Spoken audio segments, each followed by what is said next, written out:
I want to share the 3 books that made me a millionaire by age 26, and I'll also reveal a 4th strategy that explains how to apply the information from these books in your daily life. Book 1, If You Want You Can by Roberto Serre. Even though I don't think there's the English version, it's worth translating it with an online translator. This is one of the best books I've ever read, perhaps the absolute best, despite being relatively unknown. A true hidden gem. I read it during a dark period of my life when I didn't know what I wanted to achieve. At that time, I was a pianist and composer, creating electronic and classical music, but I wasn't sure if this was my future. It was merely a passion, not something I had considered as a career. You might be in a similar situation right now. Perhaps you've chosen a university major but aren't sure if it's the right one. Maybe you chose it thinking it would guarantee employment even though you hate it, or because of pressure from your parents, or perhaps you've been in a profession for a long time and are no longer sure it's right for you. You might feel trapped in a life that doesn't belong to you, in a job you dislike, surrounded by relationships and people you can't stand. If that's your situation, this book is perfect for you because it helps you clarify what you truly want in life. The amazing thing is that many people think they know what they want, but they actually don't. This book helps you ask yourself, what do I want in life? It provides incredibly simple strategies to help you understand what genuinely makes you happy. What makes me happy might not make you happy. For example, the challenges I face daily as an entrepreneur bring me joy, but someone else might find happiness as an artisan or a pizza maker. Often, limiting beliefs prevent people from pursuing their dreams, or they haven't even identified their dreams yet. This book helps you identify what you want and shows you how to get there. All in one affordable $10 book. Often achieving what you want is much simpler than you think. It's often just a matter of believing it's possible. The belief that you can do something is often the most determining factor in whether you'll achieve it. Besides believing, you must also act, which is another important point the book addresses. It provides practical examples and exercises to help you create your plan for achieving your goals. I hope to shake Roberto Serre's hand one day because without this book, I wouldn't be where I am. It instilled in me the belief that I could succeed. I'm not saying I became a millionaire just by reading this book. It doesn't work that way, but reading it gave me the conviction that I could make it happen, which is often more important than any skill or knowledge you might acquire. Book 2, The Subtle Art of Not Giving a Fuck by Mark Manson. This is another wonderful book that deservedly famous. As the title suggests, it teaches you to stop caring about others' judgments, one of the most serious problems in our society.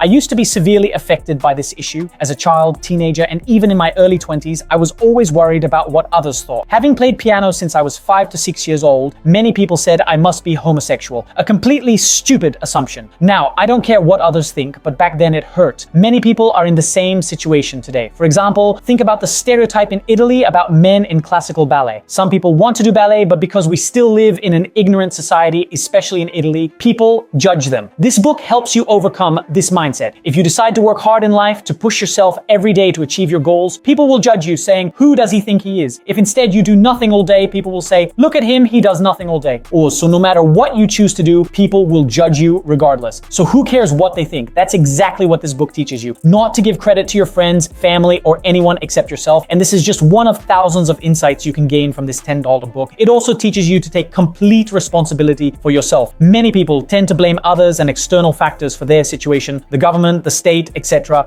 The only reason you haven't achieved your goals yet is because you don't hold yourself responsible for your results. If you consider yourself responsible for a result, it means you have the power or control to change that result. As long as you believe you're responsible for your situation, you're telling yourself you have the power to change it. If you blame others, you do nothing because you think it's their fault and you can't do anything about it. Book 3, The 10X Rule by Grant Cardone. This book teaches you that we humans tend to underestimate the amount of effort needed to achieve a goal. For example, if we want to launch a project or a company, we make an estimate of what we should do to reach that goal, but our estimate is wrong because we anticipate too little effort. For instance, let's say we want to make our first $10,000 per month. We might think, to make $10,000 per month, I need to make 2 calls a day. The 10X rule, as you can guess from the name, invites you to multiply your estimate by 10. So if you think you need to make 1 call a day, you actually need to make 10. This completely changes your life because how often do we underestimate the amount of effort we need to achieve a goal? Grant Cardone applies the 10X rule to every area of his life. It's impossible not to achieve your goals when you apply this rule to every aspect of your life. Think about it. Imagine you want to achieve a goal. So you start doing 10 times the actions of your top competitor, the person who is number 1 in that category. It's inevitable that sooner or later you'll surpass them. It's impossible not to achieve excellence if you do 10 times what you think is necessary for success. This applies to all areas of life, including relationships. If you want to maintain a great relationship with your partner, you need to give them 10 times the attention you think is necessary to keep the flame alive. Now, how do you apply these books so they don't just remain things you've read? Many people read books, but nothing changes in their lives. Obviously, just reading isn't enough. First, we must understand that our mind absorbs concepts only when they are repeated. So, read the same information, the same books, multiple times. Second, take notes from these books. This is my study method. Whenever I read a book, I have a notebook next to me. I have a stack of notebooks, although lately I've been converting to digital notes. When I find an interesting phrase I want to remember, I write it down. By the end of the book, I'll have 10 to 20, 30 quotes from that book. Then every morning and evening, I read those phrases so the concepts enter my mind. They become part of me and I begin to behave differently based on that information. Third, make sure to apply the information from the books. This means being able to measure your daily progress resulting from the information you've acquired. For example, if a book advises you to do 10 minutes of exercise daily, create a habit tracker where you mark an X each day you complete the task. This ensures you're tracking your progress and applying the book's advice. I can assure you that if you apply even just 10% of what these amazing books tell you, in a year you'll be in a completely different place. That's what happened to me. By measuring your actions based on the book's suggestions, you'll ensure you're actually applying the advice contained in the book.